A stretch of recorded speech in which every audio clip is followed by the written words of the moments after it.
Hi, welcome to another episode of Hot Takes. It seems Lammy has failed to take something into consideration when he went about making trials judge only and abolishing juries, or at least attempting to. Senior barristers are warning now that there is an offside of this. That is to say, organised crime, particularly violent organised crime. Judges, of course, would be at risk of intimidation or threats, or even physical violence, possibly even life-threatening. If, organised criminal gangs decided that since there was no jury to intimidate, there's only the judge. And imagine the judge sitting there and the night before the trial, somebody's shown him a picture, said, "Nice family, Judge. They're your grandchildren. Interesting. They look lovely. Let's hope nothing happens to them." And of course, this is possible. Because organised crime has its fingers and tendrils everywhere. It's much easier to intimidate a single man, the judge, or woman, than it is to intimidate 12.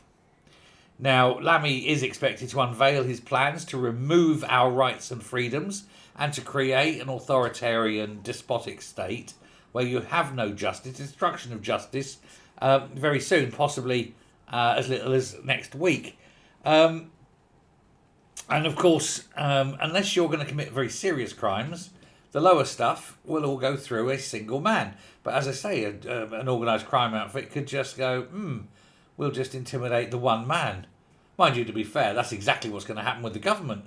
You're the judge, we need you to find this man guilty. But I have to look at the evidence. That's right, you have to look at the evidence and then find him guilty, or you won't be a judge for much longer.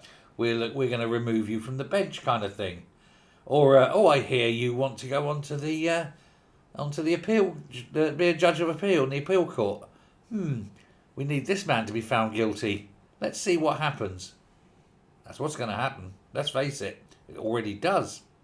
But now, Ryle Carmi Jones, KC, chairman of the Criminal Bar Association, so therefore I would say someone well versed in the law, a learned man, in the real sense of the word learned.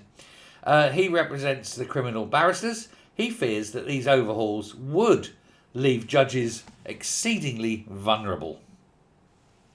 He said it's easier to intimidate a single person than 12, and it's easier to identify one person than to identify 12. There could be risks in cases where there's a lot at stake for the defendants. One of the examples is a fraud case that may well have lots of money behind it. And now, of course, a leaked memo sent to senior civil servants stated all criminal cases where there is a possible sentence of up to 5 years would be determined by a judge in future rather than a jury. They want to remove the fact that you may be found innocent by peers, which is not necessarily what the government want you to do. If the government want to send you to prison, now they can. There's no comeback. You won't get justice. The justice has been destroyed by the moment you remove the jury trial system. The government has insisted that no final decision has been taken. Of course it hasn't. It's going to say that, but let me tell you, it really has. Because the one thing they don't want to do is get rid of the 80,000 cases that are sitting backlogged. If they wanted to get rid of them, they would simply just open up the courts. But they're not going to do that. And so that's not what this is about. This is about the removal of justice, not the removal of a backlog. They do not want people who say nasty things about the government or Keir Starmer's a wanker to walk free. So off to prison you go. But I've got defence. Yeah, I don't want to hear your defence. Guilt is charged. Next. Simple as that. Oh well. But I think if the judge is now going to start thinking, who am I more scared of? Some wanker in number 10? Or some criminal organisation that's showing me pictures of my grandchildren? And that is why the juries must remain. Let me know your thoughts. Thank you very much. Goodbye.